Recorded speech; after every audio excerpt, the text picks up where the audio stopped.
Bonjour, Alain Deschênes. Nous sommes de retour à notre maquette de génie climatique. Je vois que j'ai tous mes espaces et quand je clique sur un espace en question, je retrouve une série d'informations de génie climatique. Bon, je vois dans un premier temps que le débit est indiqué en mètres cubes par heure, ce qui ne correspond pas au standard de l'industrie, du moins ici au Canada.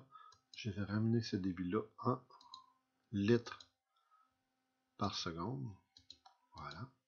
Et le débit des espaces, le débit indiqué est de 0 partout puisqu'aucun calcul n'a été réalisé. Je pourrais lancer l'outil de calcul, le calcul de charge disponible dans Revit. Pardon, voici les espaces que j'avais créés tout à l'heure. Bon, je suis ici en France, ça m'importe peu. Ce que je veux, c'est un résultat de calcul et de pouvoir montrer ces informations-là dans le rapport de charge.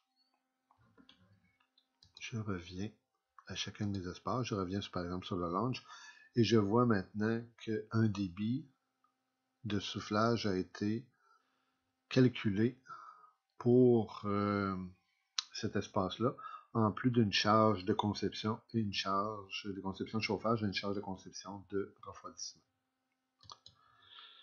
Je pourrais éventuellement utiliser ces informations-là pour installer des bouches de soufflage ou diffuseurs, mais il se trouve que le logiciel, la méthode de calcul de Revit ne me convient pas nécessairement.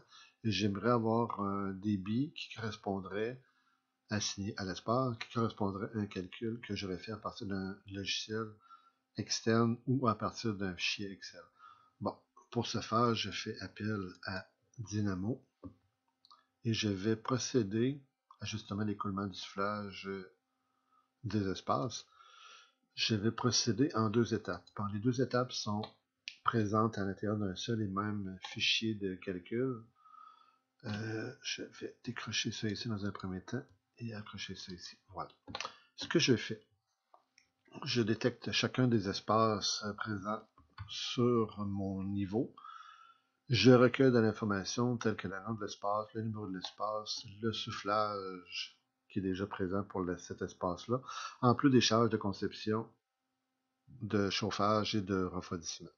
J'extrais ces informations-là, je fais quelques petites, j'applique quelques facteurs de conversion en cours de route. J'extrais tout ça à l'intérieur d'un fichier Excel que j'aurais mis dans mon répertoire Dynamo. Parfait. Et là, à partir de là, je fais exécuter pour extraire la dite information. J'ai une erreur, peut-être que ici, voyons voir si mon fichier, si ça fonctionne. Ça devrait être bon. J'ai une erreur qui s'est glissée. Essayez à nouveau voir. OK. En fait, j'ai trouvé mon erreur. C'était, il fallait que j'assigne le file path directement.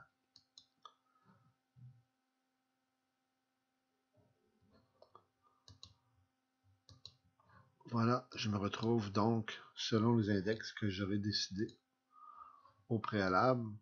Je me retrouve avec le nom, le numéro d'espace, allons voir,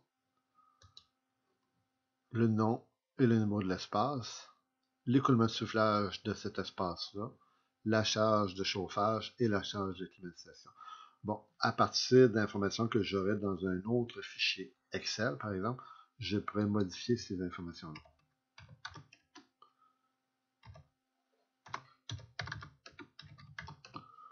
J'y vais avec des valeurs bidons dans un premier temps. Là. Je ne vais pas refaire un calcul complet. Et je pourrais faire le même travail ici.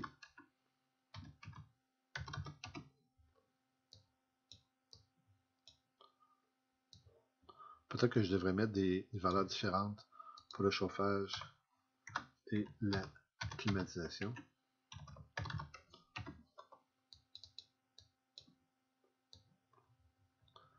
Voilà, je sauvegarde ça dans mon fichier.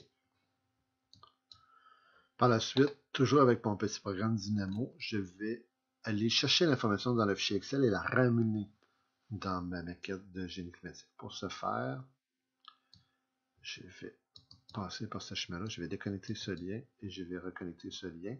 Bon, je pourrais me faciliter la tâche en faisant deux programmes, ben, j'ai préféré tout insérer dans le seul et même programme et chacun peut décider de de sa façon de travailler. Voilà ce que j'ai fait. J'ai été lire le fichier Excel et je suis allé retourner assigner les paramètres à chacun des espaces. Et maintenant, voyons voir de quoi tout ça a l'air. La maquette. Je retrouve l'information de débit et de charge de chauffage de conception et charge de refroidissement de conception. Bon, ici, j'ai 8499,99. C'est peut-être dans ma conversion dans mon fichier Excel là, que je manquais le nombre de chiffres après le point. Ici, j'arrondis ça, cette valeur-là, au niveau des unités, à 0 chiffre après le point. J'arriverai qu'à 8500 et 9500. Ce ne sont que des paramètres d'unité ici que je pourrais ajuster. Voilà. Par la suite, il me resterait à insérer les diffuseurs bouches de soufflage dans chacun des espaces en prenant en compte les informations de chacun des espaces pour déterminer, fixer le débit de ceux-ci. C'est ce qu'on va voir dans la prochaine vidéo.